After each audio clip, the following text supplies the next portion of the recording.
Week 4 and the war intensifies. Israel's ground incursion into Gaza begins. We'll be speaking to one of the Jewish world's leading historians and to Israel's foremost satirist. How do you make people laugh at a time like this? It's unholy. I'm Jonathan Friedland of The Guardian in London. And I'm Yonit Levy of Channel 12 in Tel Aviv.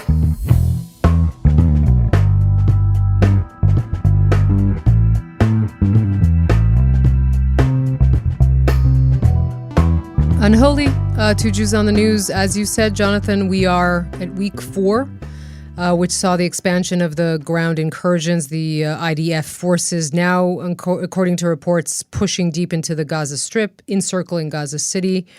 Also, the first large-scale IDF casualties because of, the reason that Israel is fighting a force like Hamas in an urban area where they are entrenched among civilians, and Israel doesn't want to hurt civilians. This makes it for a very, very difficult.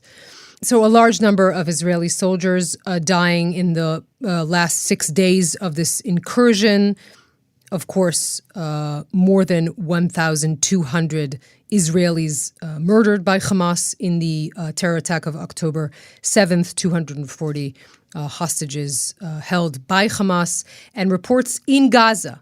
Those are the reports coming out under the Hamas authorities of more than 8,000 Palestinians dead in the attacks by the Israeli Air Force. This is where we are. At the same time, rockets are still raining down on Israeli cities.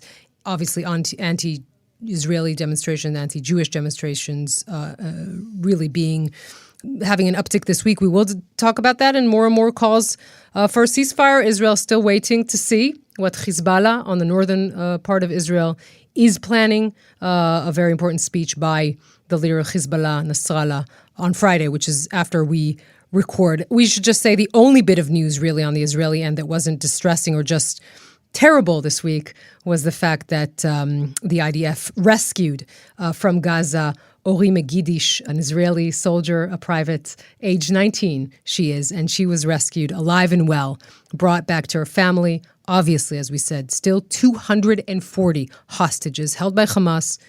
Haven't seen the Red Cross. No one knows how they're doing, the youngest of which being a 9-month-old Kfir Bibas. That is where we stand at week 4. Yeah, and the rescue of that hostage making news around the world. It did come actually after there'd been some speculation that there might have been a sort of big release of hostages back behind the scenes negotiations. There'd been talk that as many as 50 were going to be released. That didn't happen. The border, Rafah border crossing did open for some dual nationals to exit Gaza, particularly people in need of medical treatment. So again, those were pictures that were in what has been a sort of bleak story. These were these sort of pinpricks of light in all this darkness. There has been also some sort of politics at the Israel end, and that, until now, I think there'd been an effort to try and sort of keep some of that at bay. And we might come on to talk about, at least one aspect of this with one of our guests, but a sort of a blame game beginning, that there was this tweet by Prime Minister Netanyahu appearing to put the blame away from himself and onto the named heads of intelligence and security, literally naming the men he said were in effect guilty. That tweet then deleted. I think it was posted relatively late at night in response to that exercise in blame shifting by the Prime Minister, Giora Eiland, who is a former major in the IDF and a former head of the Israel's National Security Council. He then said, we can't wait for this war to be over. He said publicly, Netanyahu needs to go and go now. And, from our conversations, Yonit, that I've been asking that question, whether the political pressure would wait and whether people would be patient for the war to be over before saying the man who was at the helm on October the 7th needs to pay with his job. So, Giora Eiland is a high profile figure, but I think there have been some other noises in that direction.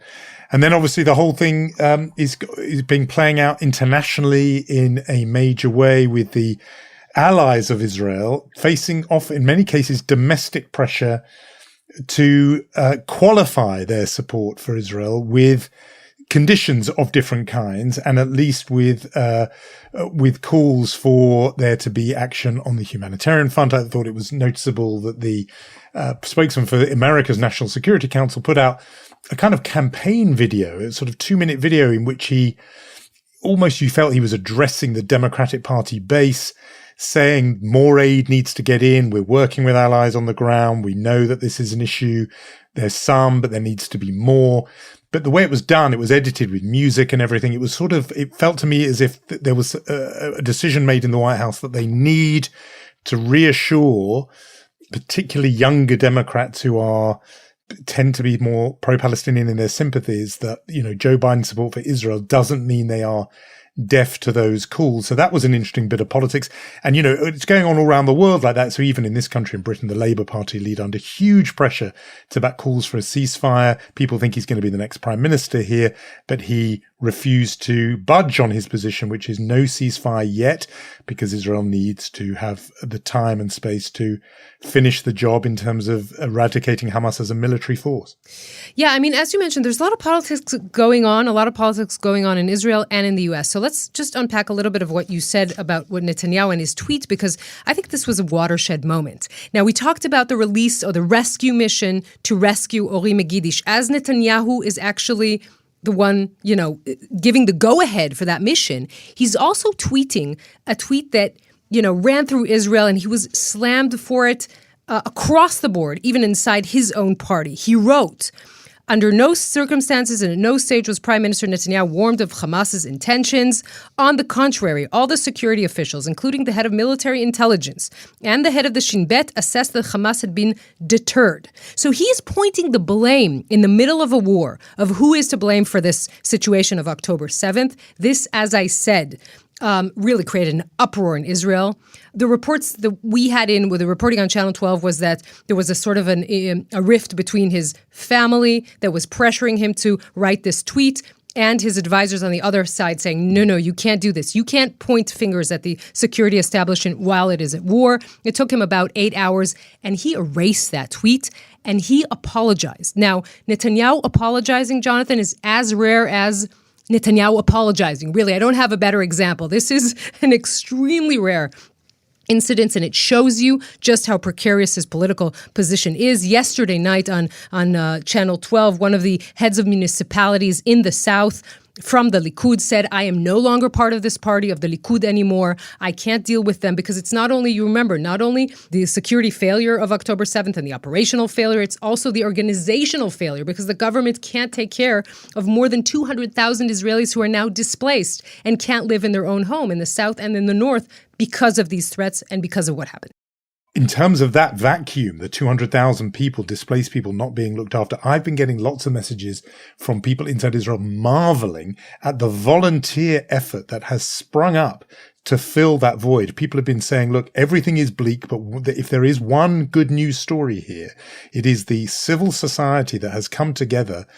People might have seen some of the pictures of these sort of pop-up offices, warehouses where clothes, medical supplies, nappies for babies and so on are being distributed, where people have got phone banks, they're organizing transport, because you have hundreds of thousands of displaced persons inside Israel from both the south, from those kibbutzim that have been burnt out by Hamas, and in the north, where people were evacuated right on that northern border with Lebanon, and they suddenly need, provision. And the narrative that has been put to me is the Israeli government, the machinery of the state, has not been there, and instead these volunteers, some they say formed by the protest movement about the judicial changes, have stepped in and filled the breach. And it's a remarkable thing to see. There was a video that I think went fairly viral earlier on this week showing those images. So it's just the flip side of the politics of government and establishment failing is the people stepping up.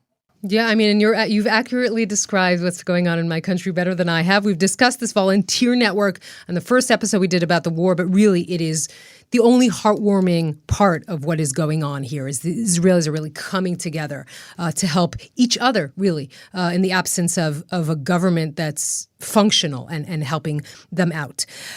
So this is what is happening internally in Israel. You mentioned the John Kirby. Yeah, it kind of looked like a campaign ad. You're right about that. John Kirby being the coordinator for strategic communications at the National Security Council. What he said that sounded to me very interesting about the aid to Gaza was the word fuel, which, of course, is sort of the main argument point here between Israel and between Israel and the Biden administration. Israel is saying, I think with some sort of justification, that fuel is used by Hamas, that there's enough fuel right now to operate anything needed in the Gaza Strip. But Hamas is taking it for its own terror tunnels. And the more comes in, the more it's going to be confiscated by Hamas. So that is obviously a very big issue for Israel. Also, Israeli officials that are looking very closely at the humanitarian situation are saying, look, there is enough, for example, enough medicine. The only problem is that there is such a mess that medicine is not arriving the places it should be in. And now they're talking, at least on the Israeli side, of having this sort of coordination, better coordination to find, something to act as if this is a disaster area and to find that kind of assistance and coordinating. One of the Israeli officials told me stories about what kind of medicine arrives where and why that is an issue. So that is what is going on right now on the ground. So I think what that Kirby video also is just showing, yes, the political impact this is all having. Very clearly that the White House, have decided there are Democrats, particularly younger Democrats, they need to speak to those people being really concerned about the humanitarian situation. And also, I think now, this very, alarming, striking figure of just how many people are dead in Gaza. The estimate is north of 8,000 people killed. It's just an enormous figure, and it's happened very quickly. And there are people all over the world, including even those who are and were initially well disposed to Israel's predicament and understood that it had to hit back, who nevertheless are really shaken by a death toll this high.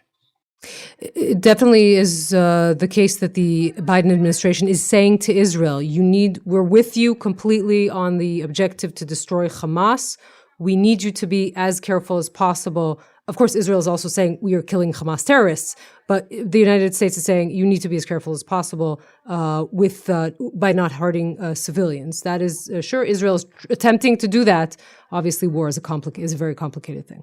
And all of this, as it goes on and unfolds inside Israel, the ripple effects, the shockwaves, are felt, as you and I have talked about on here from the beginning, outside Israel in the wider Jewish world. There is this uptick, according to the Anti-Defamation League, something like 400% increase in anti-Semitic incidents in the United States, an even bigger leap as measured by the people who keep figures here in the UK, but indications of this all over Europe. I think people were horrified all over Europe and all over the world. I think people in Europe were horrified by these pictures in the 14th arrondissement of Paris of homes and shops of Jewish people being marked with blue stars. I mean, just the iconography of that obviously evokes the darkest memories from the last century. There was an incident, and I think somebody involved has now been arrested at Cornell University in New York State, where Jewish students had faced a series of blood-curdling threats, really, posted on a campus discussion forum in which Jews were described as rats that needed to be eliminated from Cornell.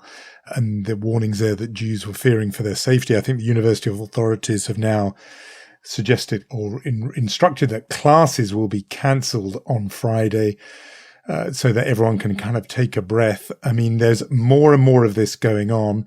One indicator of it that has really hit a nerve, and it's happened in lots of places around the world, are these posters of the hostages, faces of the hostages, especially of the young hostages, the children, the babies, under this heading kidnapped, and then photographs of them, and these posters being torn down.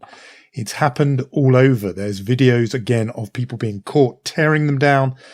and then other people remonstrating with them saying, please don't do that. And then an argument ensuing. It's just an example, a very concrete example of how what is happening inside Israel and inside Gaza is being played out on the streets of Buenos Aires or Paris or New York or Sydney or London or wherever. And people are seeing it everywhere. So this sense that we're all going through one big episode together, Israelis and Jews, has been really, underlined this week in a way that no one would ever have wanted. Yes. On that note of we are going something through together, we maybe should note that you and I recorded a bonus episode, a very interesting one, I can say, that we will air on next week. We will air it on Tuesday. It will drop. You and I trying to air together what is going on in our communities, the Israeli one and the Jewish one, the diaspora one. We called it war therapy or wartime therapy, but that's for next week. Yeah, and we're talking about how this is all affecting Israelis and Jews, and we're being very candid how it's affected you and me and the conversations we have with each other. So it is a little bit like couples counseling. It is called, as you say, war therapy, and people will pick that up next week.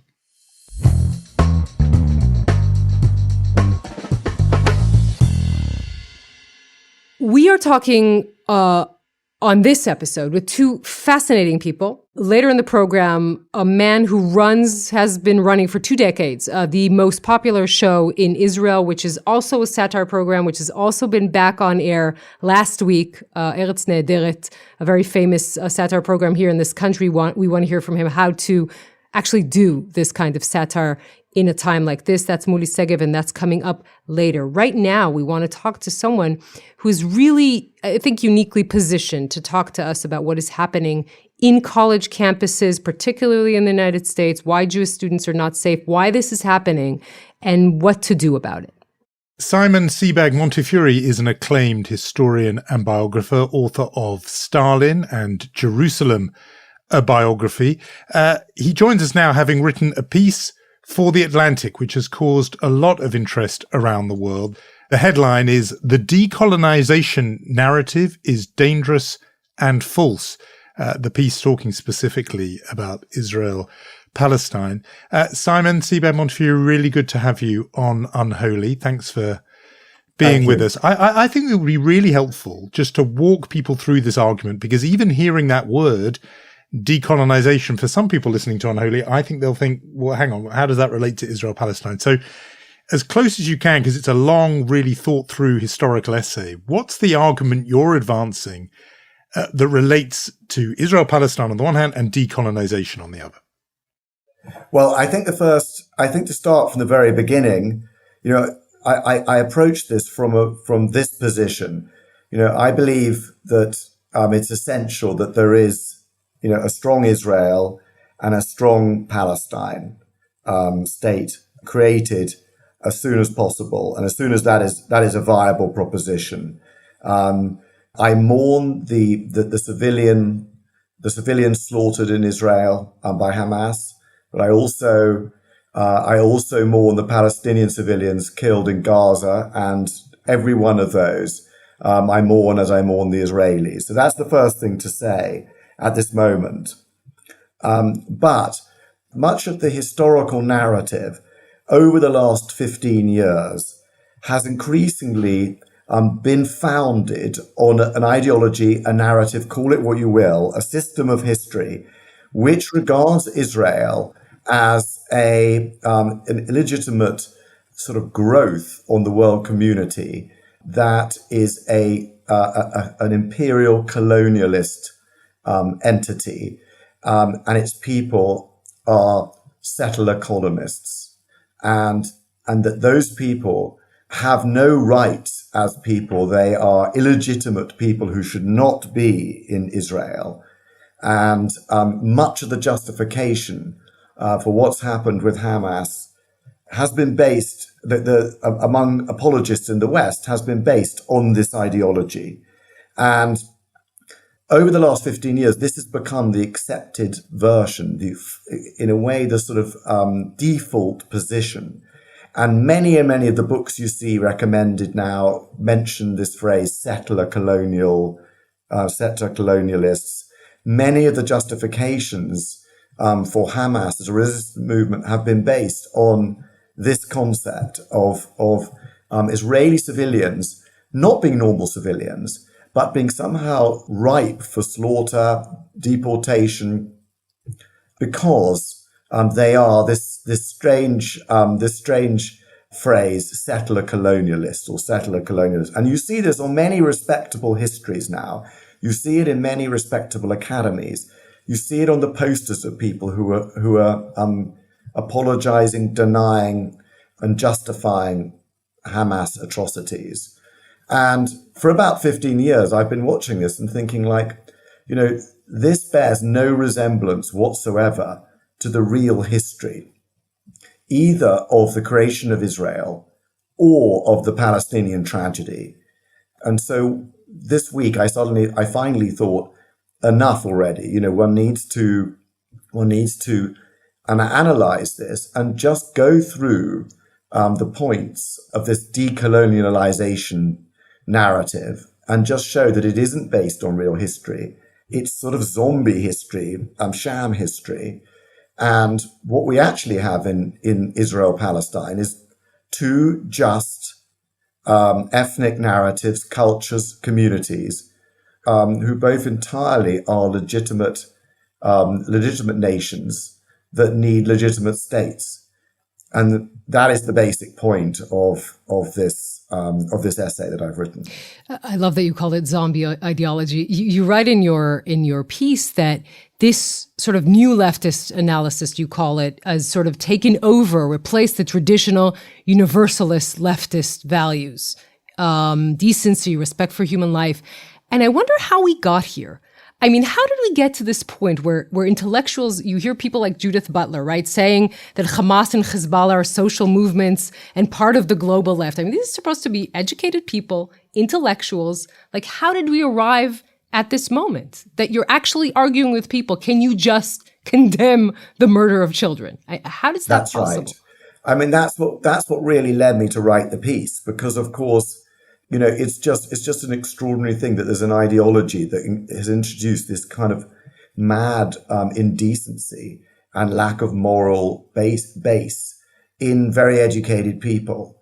And there are a lot of things going on here, micro and macro. I mean, first of all, the ideology itself is the decolonialization is a mixture of sort of Marxist dialectic, Soviet propaganda, and also a sort of variation on US anti-racist theory of today, which was really kind of invented to right wrongs that are particular to the American experience and don't actually apply in any shape or form to Israel-Palestine. Mm-hmm. But the last part of it is it also deploys traditional anti-Semitic tropes from the Middle Ages, the blood libel, for example, to the 19th century, to the 20th century. And so it's a very, very toxic mix.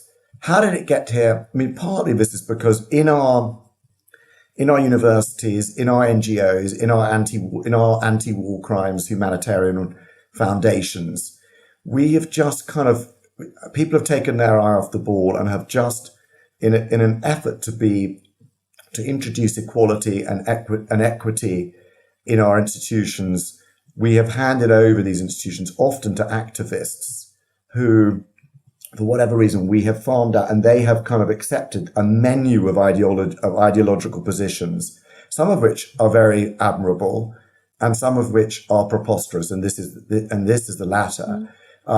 So that's the sort of micro version of it. You know, why this has happened. A bigger version of it is in the West, a strange phenomenon. I mean, that, you know, that many people in the West now feel extremely guilty and shameful about the West's record in empire. Mm-hmm. And in many ways, Israel has become regarded as the last example of a state created by empire, and therefore has become the sort of manifestation of everything that's wrong with Western empire. Even though, again, in the history, as I lay out in the article, Israel was actually created by a Jewish revolt using terrorism, of course, after 1945 to 48 against the British Empire. But anyway, again, the actual events in history are irrelevant to this viewpoint. And so that's part of it. And of course, and it's led, I call it leftist. Some people have criticized me for doing that because a lot of leftists are very reasonable and very sensible. And there is this, I've always been a great sort of admirer of the leftist universalist approach to history, in which these things, the lives of civilians, the protection of civilians, and so on, are essential. Your argument applies absolutely suitably and aptly to the creation of what I would call Israel proper, Israel in 1948. And you make the argument that it's completely inexact and wrong to describe it as a colonial enterprise in the way that the critics would describe. I wonder to what extent you think, though, this narrative has nevertheless taken hold, not because of Israel's existence since 1948, but rather because of what's happened since 1967. And there, the notion of a 56-year occupation that's branded under international law as that does indeed involve settlements and so on, and that is the word that is used, settlers. People look at that and think that looks a lot like colonization, and therefore they read from the 1967 to the present day period a judgment which then is then applied to the entire enterprise, and that it's that has allowed this in. What do you make of that view? That's a totally fair point, and it's one I make in the article, in fact, very clearly. There are settlers in the West Bank, and their behavior is often disgraceful. It is at the moment, what's happening in the West Bank at the moment is disgraceful and appalling. And with Ben-Gvir allowing these settlers to abuse Palestinian civilians. So that is actually an essential point in all of this. And I make that very clearly in the article. But my bigger point in the article is that you cannot expand that to the whole 9 million people or 10 million people in Israel. And this approach to Jewish and Israeli history depends on various kind of basic kind of misapprehensions, and which are actually flaws in the argument. There's some truth in them, but actually they are incomplete and often completely wrong. I mean, first of all, there's the fact that, Jews aren't completely foreign to Israel in the first place. There is 1,000 years of Jewish presence there, when obviously the Jewish kingdoms. Then there's 2,000 years when there's always a Jewish presence there. But even if you reject all of that as irrelevant ancient history, as some Palestinian historians do, by the way. And one of the, when I was writing my Jerusalem book, I remember I spoke to many Palestinian historians who told me that, obviously in public we deny that there was ever a Jewish temple in Jerusalem, but in private, of course there was one, So, I mean, one of the reasons why I want to write this article and why I wrote my Jerusalem book is really that the only way to make peace is to recognize each other's narrative and with some truth. And that was the mission I did, which I embarked on to write my Jerusalem, the biography, which is a sort of history of the Middle East through Jerusalem. So that's the first part, the ancient Jewish connection to Judea. The second part is even if you regard the immigration after 1881 as entirely illegitimate, 5 generations later, this is the home for Israelis. And so that's another part of it. These are not settler colonialists. We regard anyone who's lived anywhere for 1 generation as native to that country, and rightful. They deserve citizenship. In Britain, for example, we regard anyone who's been here for 1 generation as British, and we're proud of that. But not in this case. So that's another problem with this. The third problem is the idea of Jews as too privileged to be oppressed. And this is a sort of offshoot from US racial theory, which again, as I said, is, particularly applies to the American experience and doesn't apply to Israel. And, the whole idea of Israelis as white and as Palestinians as people of color is preposterous, because it's not often known and never appears in these versions of history that well over 50% of Israelis are from the Middle East. They're not Poles or Russians by descent. And so the whole of that narrative is just basically nonsense. It's interesting. First of all, I have to make the point. I completely understand, and Jonathan makes that distinction too, and saying, they're not settler colonialists because they're inside the Green Line. I would say no one deserves to be murdered in this way. I know you two don't think that. I'm just saying, just to make the note of the fact that no one deserves to be murdered this way, even if they live outside the Green Line. But of course, I know what we're doing rhetorically. I just had to make that point. I do want to. No, I so agree. I so agree with that. But I do want to say. Jonathan is, by the way, he's nodding because he expected this from the Israeli to make that point. But what I'm worried about here, again, as someone who has a niece who's in college right now and feels terribly threatened, we agree on the fact that we're living in a world where you do have empirical truths, but people have their own narratives. How do you fight this, Simon? I mean, now that you've so accurately detailed what is going on here, right? That this theory is put on top of all of the rest of the mess that we have here, right? The national conflict between Israelis and Palestinians, and the jihadist war that Hamas is now started with Israel and Iran and the Shia, all of that. You have this theory. What do? Even on the basic level, start with protecting Jewish students, but then what? What else can be done? Well, we've got a challenge.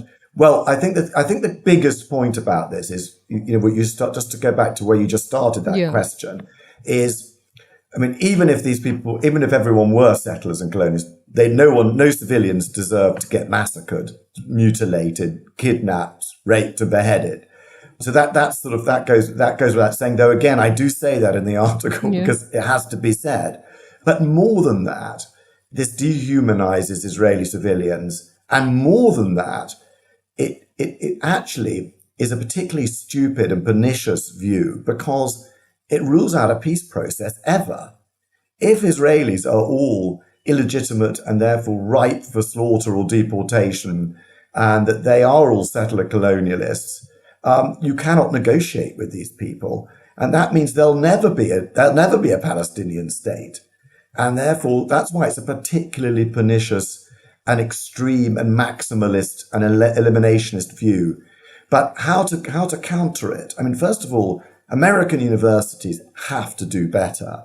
One of the sort of tragedies of this in the West is that more and more institutions have been handed over to sort of activists rather than scholars, who are now proving incapable of really defending Jewish students, or students who don't wish to embrace this extremely maximalist and eliminationist viewpoint. And we're seeing that today in Harvard. There's footage of Jewish students being chased around Harvard. Now, where are the officials of Harvard? Where is the university here? This is the disgrace. And we're seeing the downfall of great universities here. What is the solution? Well, the first one is to do what I've started to try and do, which is to challenge this and expose it as a zombie ideology that looks alive, but when challenged turns out to be not to stand up in any part of its argument. And so that's the first part of it. And we haven't really done that because of the particular cultural place and the cultural wars where we are in the West. People have been afraid to challenge parts of this progressive viewpoint. So the first thing is just to discuss it like we are, for people to write articles. Jonathan's also written about this, for example. Simon Sharma has written about it. There are a lot of people who've written about it. The first thing to say is that whenever you see an article or a book where it says settler colonialist or the decolonialization narrative on the front, just got to say, this is not a legitimate, reputable history book. This is just an anti-Israel polemic. And part of it is another thing. It's like, if Harvard is no longer Harvard, people will, we need to register protests in our civil society. That's what civil society is for. And if we don't like the way Harvard is treating history and treating its students, then many people will start to send their children to a university that does look after their students. If Harvard is no longer Harvard, we will go somewhere else. Another point is, funders, if philanthropists and former students stop to fund universities that don't make their students safe, that in the end will have a large effect. Mm. Because even though these universities are famously vastly endowed, with wealth, actually they depend on this kind of expectation of income. The same goes for all these NGOs. The number of humanitarian foundations and anti-war crimes NGOs in which the leaders of these institutions were celebrating selective war crimes on October the 7th is astonishing. No names here. But should those people still be in charge of these organizations? They should lose their jobs. You cannot be selective about war crimes. And so I think that in all these cases, we should start to make clear that we don't accept this viewpoint. And this viewpoint is no longer a respectable viewpoint for a university, for an anti-war crimes, for a humanitarian foundation to take. And I think that actually we can't immediately solve the problem in Gaza. We can't, for those of us in Britain who are trying to write history, we can't scatter Hamas ourselves. But what we can do is challenge this analysis.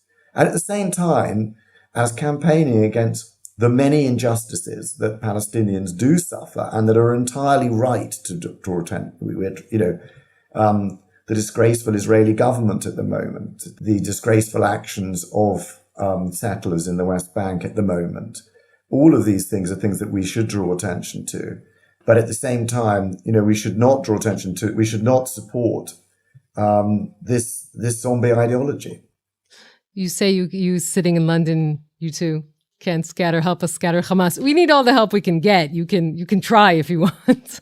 But honestly, I have to tell you too that this week I spoke to some Israeli generals who told me that their counterparts, the American generals here advising them, said that they are actually not concerned by the public opinion in the U.S., but that they are concerned about what is happening on college campuses. This is pretty remarkable that the generals here would say the thing that concerns us is that, because that is the future. That is the future generation.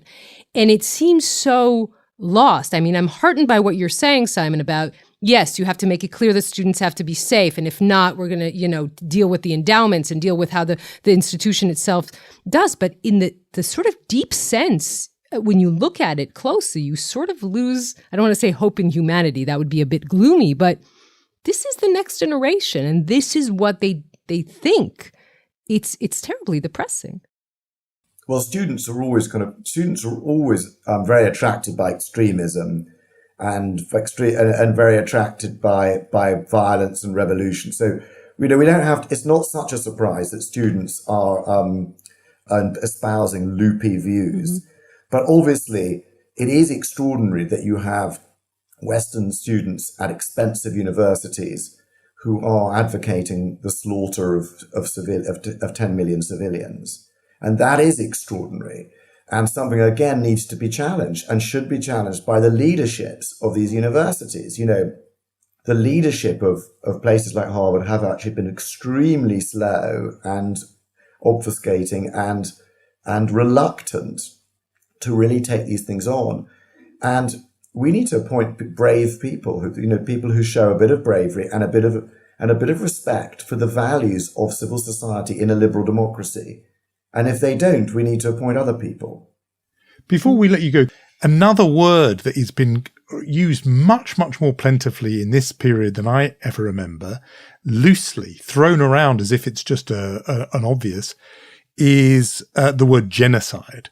And I wonder whether you and your fellow historians feel you need to saddle up and put the armour on for that battle as well as the use of the phrase settler colonialism, because that is a very specific word with a specific meaning, and yet it is being bandied around as if it's just a statement of the obvious, if there's a battle to be fought about the word genocide? Well, I think this is in part a sort of mirror. This is in part of the anti-Semitic narrative, where you take examples of anti-Semitic violence from Jewish history and present it in a dark mirror image of the Israeli as part of the Israeli treatment of the Palestinians. And for conspiracists, this has a sort of a neat attraction. It sounds like it could be true because it is a direct mirror image, but actually it isn't. 24% of Israelis are Israeli Arabs or Druze. They are thriving in Israel, in fact. And so there isn't apartheid and there isn't genocide going on in that country. And we have to take on the use of that word. In the article, I've been roundly criticized because I mentioned in passing that the Palestinian population has increased massively in the last 30 years. And there are various definitions of genocide. It would be an unusual genocide where that was taking place. And some people have accused me of all sorts of things in saying this. I celebrate the fact that the Palestinian population has increased, and I also denounce and deplore any of the harassment of Palestinians that has taken place, and I value every Palestinian life just as I value Israeli lives. But this isn't genocide. We appreciate your time so much. I mean, we've been wanting to have you on for such a long time, and we're really glad that you can join us on this conversation. It's lovely to be with you, and thanks for having me, both of you. Lovely to meet and you. You too. So, thank you. Shalom. Thank you. And Thanks, the Jonathan. article, if you want to read it, is The Decolonisation Narrative is Dangerous and False. It's on theatlantic.com. We strongly recommend it. And Simon Sebag Montefiore, thanks so much for coming on Unholy. Thanks for having me.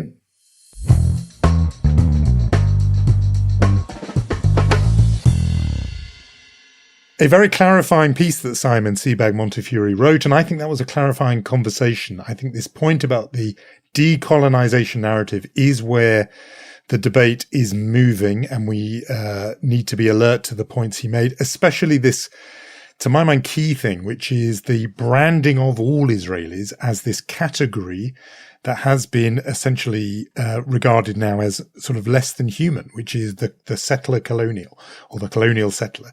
If you put all Israelis in that bracket, suddenly the whole way the country is looked at is changed.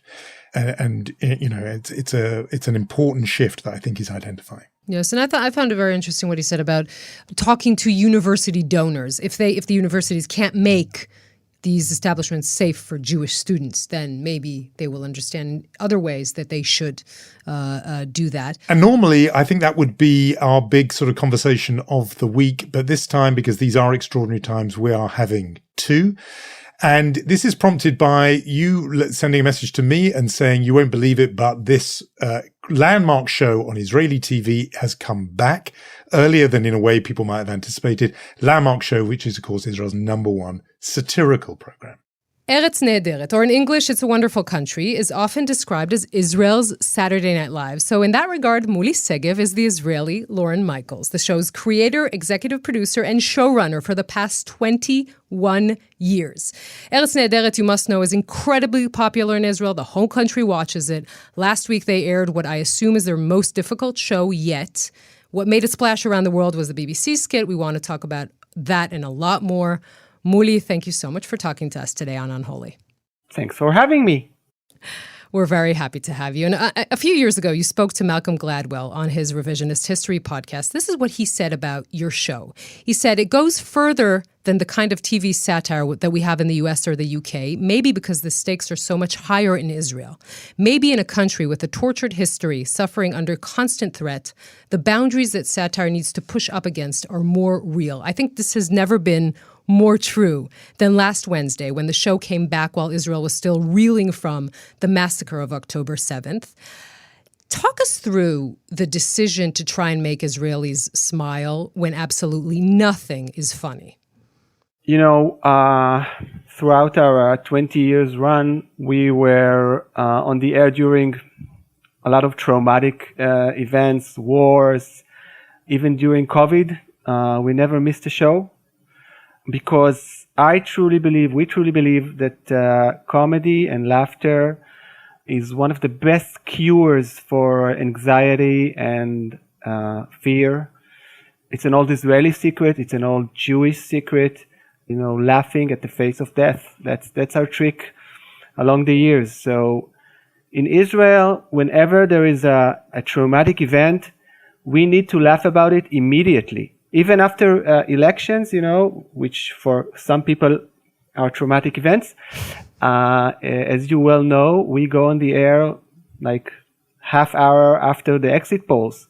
I don't think it's happening anywhere else in the world, because a part of the psychological processing of events in Israel is the comedy angle, the satirical angle, the proportional response, as you well know this term, because laughing about whatever happening makes it smaller, makes it like proportionate, and that's what we do.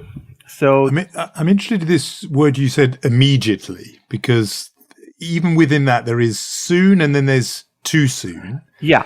So tell us how you make that judgment, because I think that came up even this week.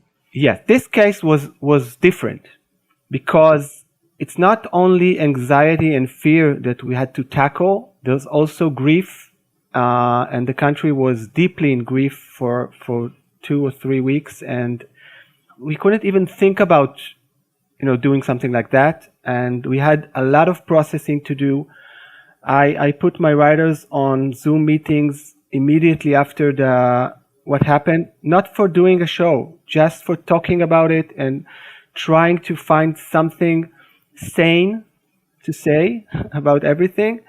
And it took us whatever it took us. It took us 19 days, which coincidentally and with no planning, it was exactly the number of days it took Saturday Night Live to go up on the air after 9/11. So maybe that's the period that needs, I don't know how to call it, because you don't really understand what's happening, but to make some kind of sane reaction to it.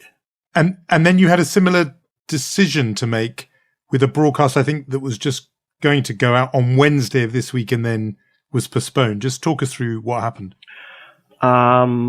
We're making another episode for this Wednesday, and in the morning we found out that a lot of Israeli soldiers were killed, and you just have to feel the atmosphere and the national mood and make your own decisions, because it's not a regular time, and we felt that it's not the right evening to take a break. And I think it was the right decision, and we postponed it to hopefully Sunday.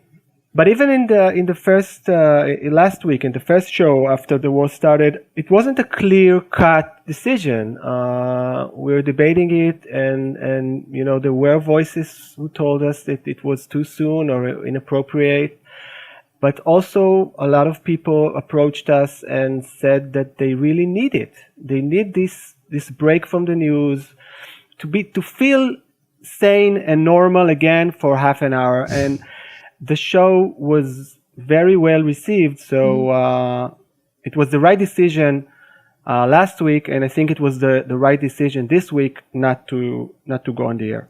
You really do have your finger on the pulse of the nation, we should say. And also we should say that the cast of Eretz Nehederet have been going through different communities in Israel, the communities that have been displaced, and meeting with these people who went through really the most horrendous experiences. And I think also trying to maybe make them feel a little bit better on a sort of face-to-face kind of contact. So you really do feel that kind of, again, what the nation is feeling. I do want to ask, because the show was pretty clearly steering, the show that you came back on last week was pretty clearly steering away from politics, except for one bit, which was Netanyahu's speech. Netanyahu on the show, impersonated by the extremely talented Mariano Idelman. And you made fun of the fact that Netanyahu is really physically, it's impossible. It looks like it's physically impossible for him to take responsibility. The interesting thing was that half an hour before that, Netanyahu sent the different news networks the real Netanyahu sent his own announcement saying, again, everything but taking responsibility, including the phrase, "I take responsibility for Israel's future." And then in those wonderful moments in which satire kind of mirrors reality, half an hour later, your skit comes on. I mean, it was really this brilliant moment that Eretz Nehederet has a lot of these brilliant moments. I want to just hear a little bit of that. I'll try and translate that for our listeners who don't speak Hebrew. Let's hear that. ביום שבת, 7 באוקטובר, החלה מתקפת פתע בדרום. באותו היום, בשעה 6:29, קיבלתי לראשונה את הדיווח על כך שברצועת עזה קיים ארגון טרור בשם חמאס. אני מקווה שאני אומר את זה נכון. שמטרתו להשמיד את מדינת ישראל. באותה השיחה גם עודכנתי שאותו ארגון משגר אלינו טילים כבר יותר מ-14 שנה. והבנתי שמדי חודש היו מועברים לאותו ארגון מיליוני דולרים להפתעתי ובאישורי. So what Netanyahu here is saying, essentially, on the morning of the October 7th, I realized there's an organization called Hamas. I hope I'm pronouncing it correctly. I'm surprised to learn that it has been shooting rockets over Israel for 14 years. And it has been to my surprise and under my authorization that we have transferred money to this organization every month. I mean, this is really, it was a very funny, to the extent that anything was funny that day. Talk to me a little bit about that decision to go for one political skit on that show.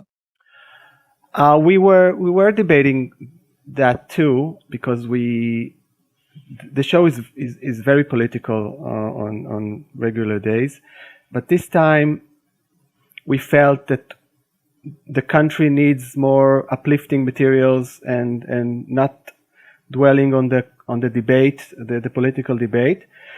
But we did this one skit about Netanyahu because that was, you just can't do a show like that without mentioning this. And actually we taped it on the afternoon and we went to the editing room, and then it was announced that Netanyahu is going to make a speech. And for a moment I thought, oh my God, what's going to happen if he is going to take responsibility and it will ruin the skit. But then we remember who are we talking about, and everybody relaxed. Yeah, good outcome. It worked out fine for you. I thought it is a brilliant sketch. The thing that took your show to a whole new audience around the world, you had at least two that I've seen, English language skits. Mm-hmm. One we talked about on the podcast last week about the BBC with, I think, is it Harry Whitegilt, the reporter, which was very, good fun. And then you had a Greta Thunberg sketch. How dare you? I stand with Gaza. Hamas didn't hurt even one dolphin in their attack. So Israel, stop bombing with your polluting jets. Why can't you use bicycle? How dare you? The thought that it prompted in my mind was whether in a moment like this, it is easier and in some ways perhaps more unifying for your audience if you are pointing the finger outside the country, so that the object of the satire isn't yourselves when it's still raw, but rather BBC, but also do-gooding leftists and liberals outside Israel. I mean, you're just coming up with brilliant ideas, but what's your own reading of that?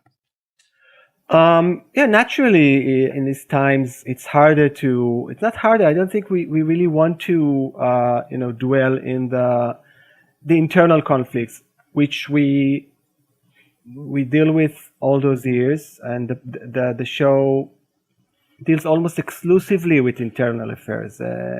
And we have been known to be a very critical voice, against this government and the right wing, and we often even pointed out the blind spots of the Israeli people in the Palestinian issue, but it wasn't the time for that, or it's not yet the time for that, because we're, as you know, in war and in a state of shock still. But, anger is a very good trigger for satire, and we, as most Israelis, are very, let's say, disappointed with the one-sided way this war is being covered by international media. And the BBC have always had the most extreme version of this, biased attitude.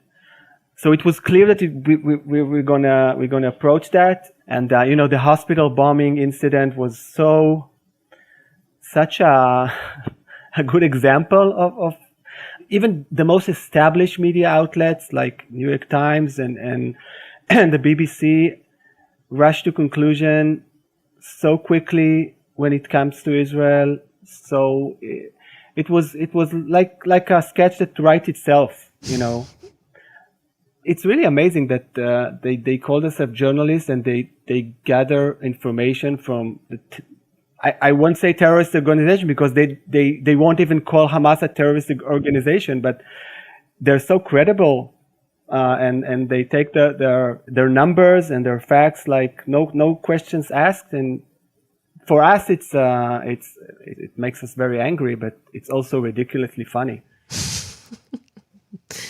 About that, we should say that you have been pretty active on Twitter, maybe more active than usual days. You also picked a fight with Gary Lineker, which is quite a thing. I mean, that kind of happened on Twitter too. Yeah, all my life I've been dreaming to talk with Gary Lineker. He's a personal hero of mine. I'm such an England fan, and I remember myself crying in the 1990 semifinals in Rome after England was kicked out. And okay, now I had the chance, I had his attention, and we're talking about war. It's terrible. This is what Gary Lineker was, I'm thinking of our listeners who are neither Israeli nor British. And so I'm thinking of our American listeners, Gary Lineker, major English football star, soccer star, but now big broadcaster, in some ways the number one broadcaster in Britain, because he fronts the weekly football show Match of the Day. And there had already been grumblings that he hadn't tweeted after October the 7th. But then he did tweet essentially saying, calling for a ceasefire. And you tweeted, well, tell us, because you made, characteristically a joke, and tell us what the joke was and how he replied. If I remember correctly, I wrote that a ceasefire at this point will be like ending the 1966 World Cup final on the 12th minute when the score was 1-0 for Germany. And he replied that it's awful and thoughtless analogy.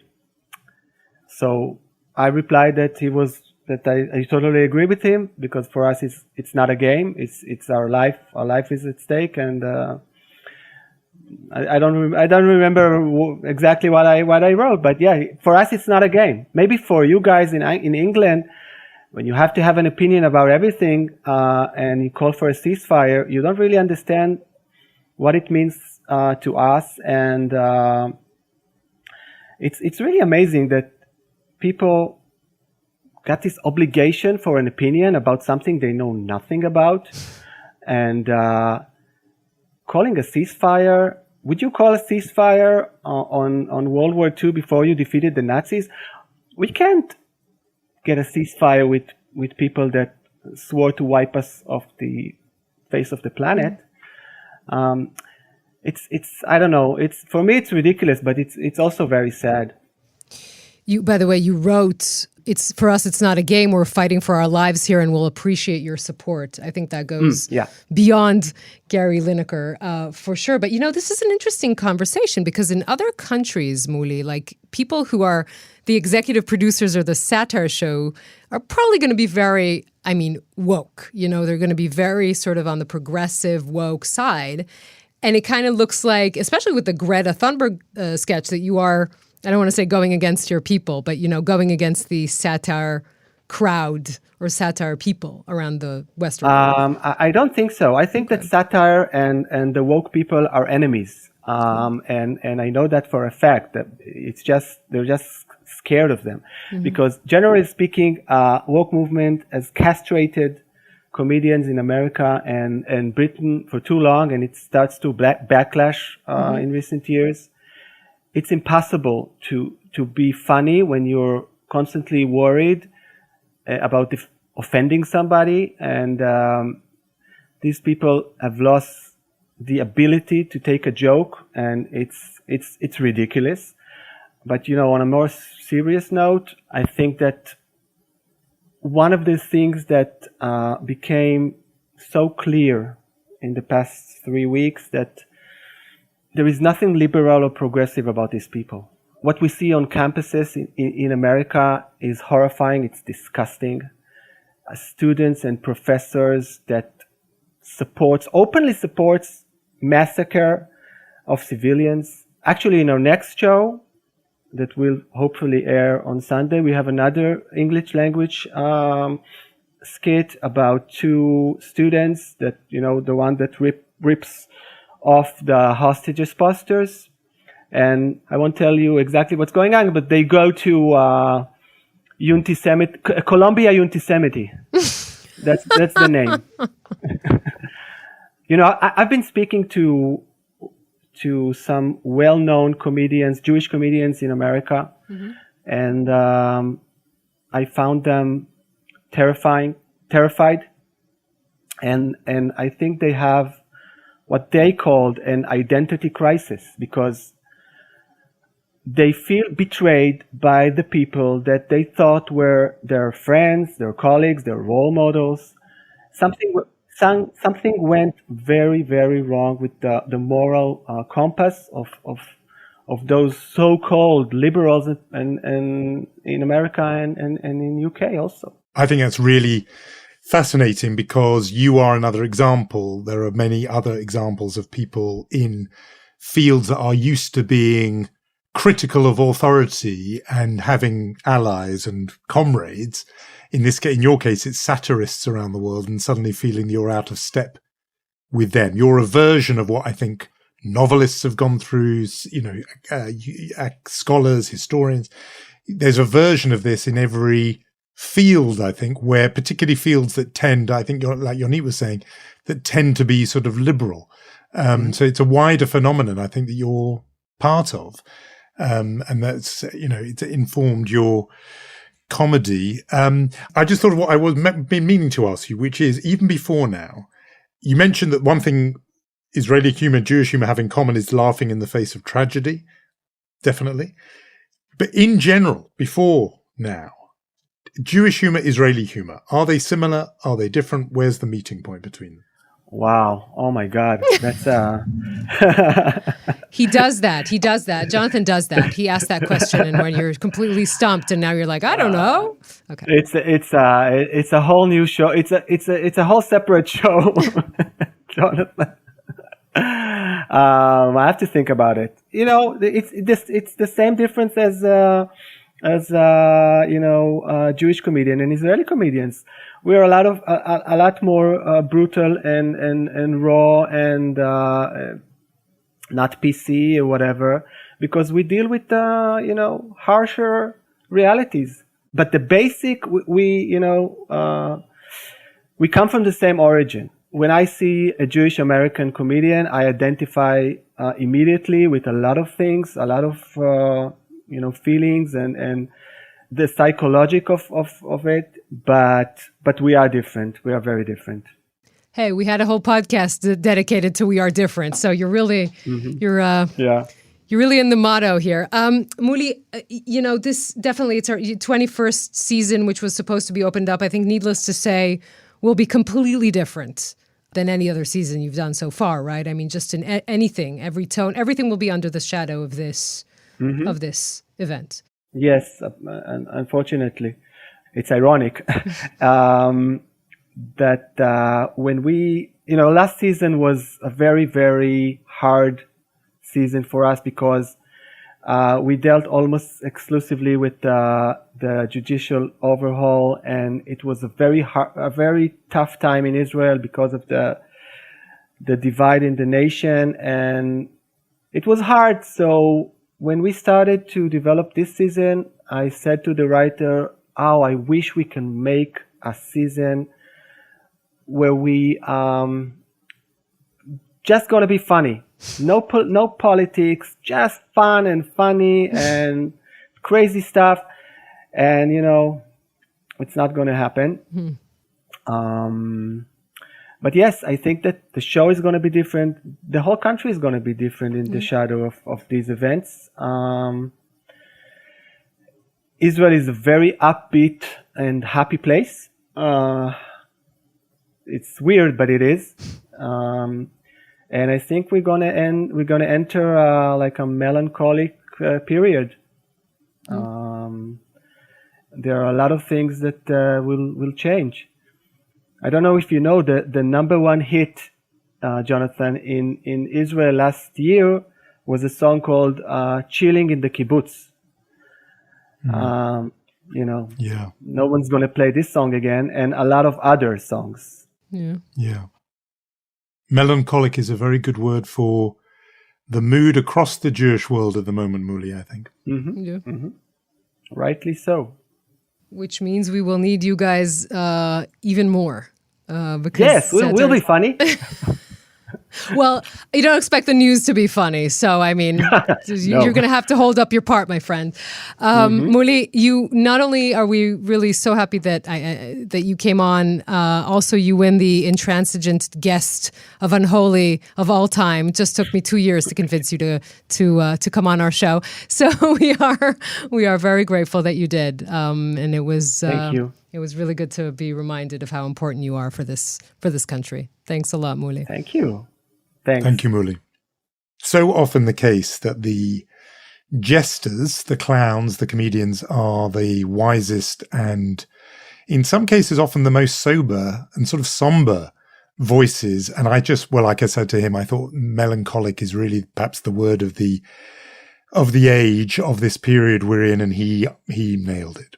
Yeah, I completely agree. We are towards the end of our episode. We should, again, remind our listeners that on Tuesday, a bonus episode of Unholy will drop. It is our, I think, most personal conversation yet. You and I walking through and airing our different thoughts about what has been going on in our communities and obviously also in our friendships since this war began. So it's called War Therapy, and it will be out on Tuesday. Not to mess with our usual scheduling of Thursday. We should say our thank yous to Gaia Glaser, Omer Primat, Rom Atik. A special thanks to Lior Friedman. And we will meet twice next week, Jonathan. I hope you can stand it. I definitely can. We'll see each other next week. Till then.